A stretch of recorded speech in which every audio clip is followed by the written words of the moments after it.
नमस्कार।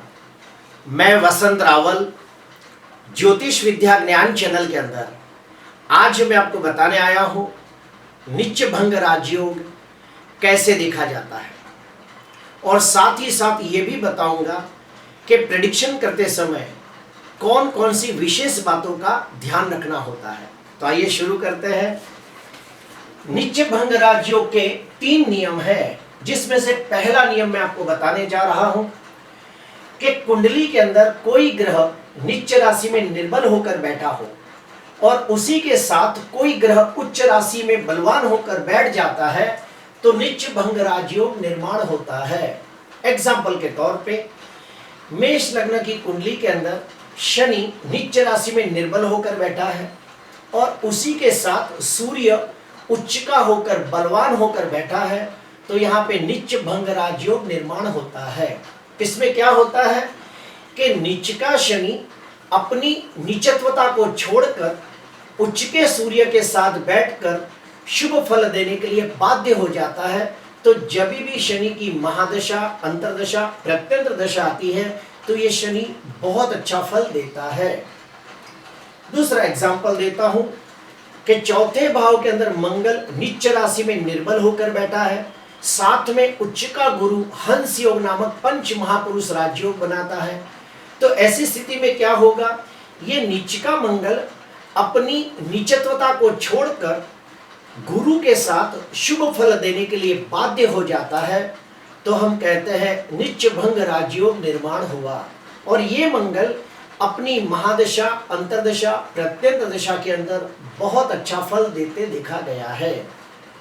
दूसरा नियम, कोई ग्रह नीच राशि में निर्बल होकर बैठा हो और उस भाव का स्वामी उसी भाव में बैठा हो तो भी नीच भंग राजयोग निर्माण होता है। एग्जाम्पल के तौर पे लेते हैं कि मेष लग्न की कुंडली के अंदर शनि नीच राशि में निर्बल होकर बैठा है और साथ में मंगल स्वगृही होकर बैठा है। तो अब ये शनि अपनी नीचत्वता को छोड़कर मंगल के साथ शुभ फल देने के लिए बाध्य हो जाता है और शनि की महादशा, अंतरदशा, प्रत्यंतर दशा के अंदर बहुत अच्छा फल देता है। दूसरा एग्जाम्पल देता हूं कि मंगल चौथे भाव के अंदर नीच राशि में निर्बल है और साथ में स्वगृही चंद्र बैठा है। तो अब ये नीच का मंगल नीच का फल न देते हुए चंद्र के साथ बैठकर शुभ फल देने के लिए बाध्य हो जाता है। इसी को हम कहते हैं नीच भंग राजयोग का निर्माण होना। अभी मैं आपको तीसरा नियम बताने जा रहा हूं कि कोई भी ग्रह नीच राशि में निर्बल होकर बैठा है और उस भाव का स्वामी यानी कि भावाधिपति अपनी स्वराशि को देखता हो तो भी नीच भंग राजयोग निर्माण होता है। एग्जाम्पल के तौर पे कि चौथे भाव के अंदर मंगल नीच का होकर बैठा है और चौथे भाव का स्वामी ग्रह कौन है, चंद्र है। ये चंद्र अपनी स्वराशि को 7वीं दृष्टि से देख रहा है, तो अब ये मंगल नीच का फल ना देते हुए शुभ फल देने के लिए बाध्य हो जाता है और अपनी महादशा, अंतरदशा के अंदर बहुत अच्छा फल देता है। तो इस प्रकार से मैंने आपको जन्म कुंडली के अंदर नीच भंग राजयोग कैसे बनता है उसके 3 नियम बताए।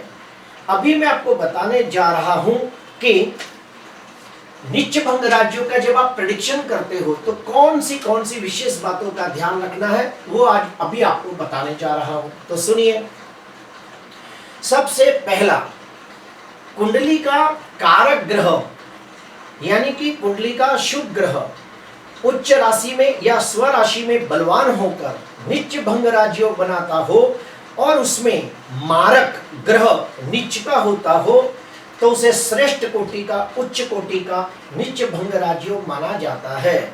एग्जाम्पल लेते हैं कि धनु लग्न की कुंडली के अंदर भाग्याधिपति सूर्य पंचम भाव के अंदर उच्च का होकर बैठा है और कुंडली का मारक ग्रह शनि नीच का होकर बैठा है, तो ये जो नीच भंग राजयोग बन रहा है ये सर्वश्रेष्ठ कोटि का, उच्च कोटि का नीच भंग राजयोग तैयार हुआ और इसका फल बहुत अच्छा मिलता है।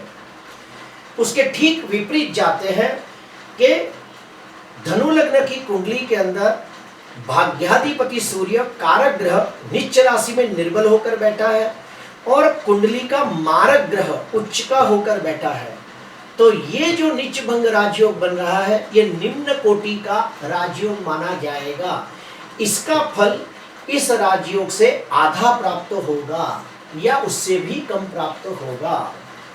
अभी हम लोग जाते हैं चौथा नियम। कुंडली का कारक ग्रह स्वगृही या उच्च राशि में बलवान होकर केंद्र में, त्रिकोण में या फिर दूसरे 11वें भाव में बैठकर नीच भंग राजयोग बनाता हो तो उसे श्रेष्ठ नीच भंग राजयोग माना जाता है। जैसे कि एग्जाम्पल देता हूं कि तुला लग्न की कुंडली के अंदर लग्नाधिपति ग्रह कौन है? शुक्र है, और साथ में कौन बैठा है? नीच का सूर्य बैठा है। तो ये केंद्र में, त्रिकोण में और अगर दूसरे 11वें भाव में ऐसा योग बनता हो तो इसे बहुत शुभ माना जाता है। ठीक इसके विपरीत कि अगर ऐसा ही योग अगर 6वें, 8वें या 12वें भाव में होता हो तो उसे निम्न कोटि का नीच भंग राजयोग माना गया है। एग्जाम्पल लेते हैं कि लग्नाधिपति शुक्र 6वें भाव के अंदर उच्च का हो रहा है और साथ में बुध नीच का हो रहा है, तो ये जो नीच भंग राजयोग बन रहा है ये इसके मुकाबले 50% माना जाएगा।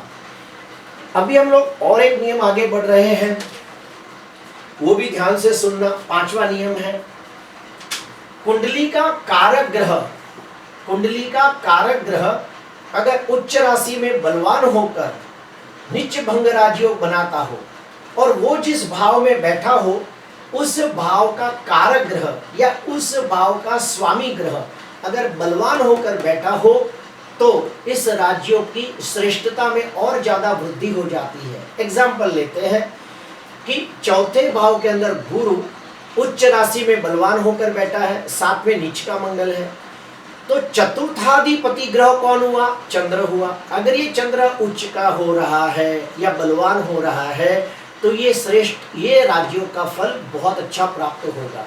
ठीक इसके विपरीत जाते हैं कि यहाँ पे नीच का मंगल है, उच्च का गुरु है, लेकिन चतुर्थाधिपति चंद्र अगर नीच राशि में निर्बल है तो इसका फल इसके दूसरे के मुकाबले कमजोर माना जाएगा। आखिरी नियम मैं आपको बताने जा रहा हूं जो बड़ा इंटरेस्टिंग है। कुंडली के अंदर कोई भी ग्रह नीच राशि में निर्बल हो, लेकिन वही ग्रह अगर नवमांश के अंदर उच्च का होता हो, ध्यान से सुनना, जन्म कुंडली के अंदर कोई ग्रह नीच का होता हो, अगर वही ग्रह नवमांश कुंडली के अंदर उच्च राशि में बलवान होकर बैठा हो तो वो ग्रह की नीचता का भंग होता है।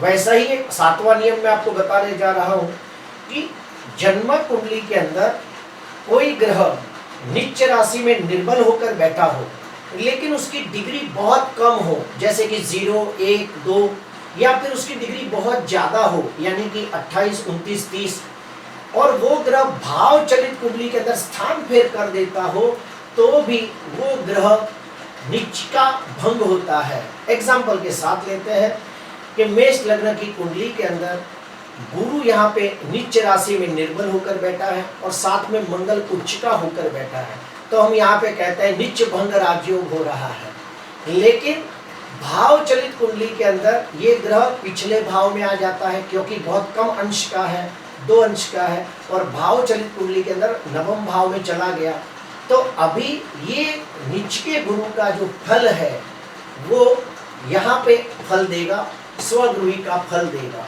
तो ये बात का भी बहुत ध्यान रखना होता है। प्रिय दर्शकों, नीच भंग राज्यों के बारे में ये भी कहा जाता है, काफ़ी किताबों में मैंने पढ़ा है कि नीच भंग राज्यों जैसा कोई योग होता ही नहीं। जब कोई ग्रह नीच का होता है तो वो अपनी महादशा, अंतर्दशा, प्रत्यंत दशा के अंदर निश्चित तौर पे नीच का फल देगा, और कोई ग्रह उच्च का होता है तो अच्छा फल देगा। और मैंने एक बात सुनी है कि नीच भंग राज्यों का फल क्या मिलता है, तो वो भी मैं बताता हूँ। भौतिक दृष्टि से आदमी को मालामाल कर देता है। अगर किसी की कुंडली के अंदर मान लो कि शुक्र उच्च का होकर बैठा है चौथे भाव के अंदर और वहीं पे बुध नीच का हो रहा है, तो जब महादशा का फल मिलेगा तो आदमी को मालामाल कर देगा, भौतिक दृष्टि से बहुत सुख देगा। आज के लिए बस इतना ही। आपको अच्छा लगा तो ज़रूर लाइक करना, सब्सक्राइब करना। नमस्कार।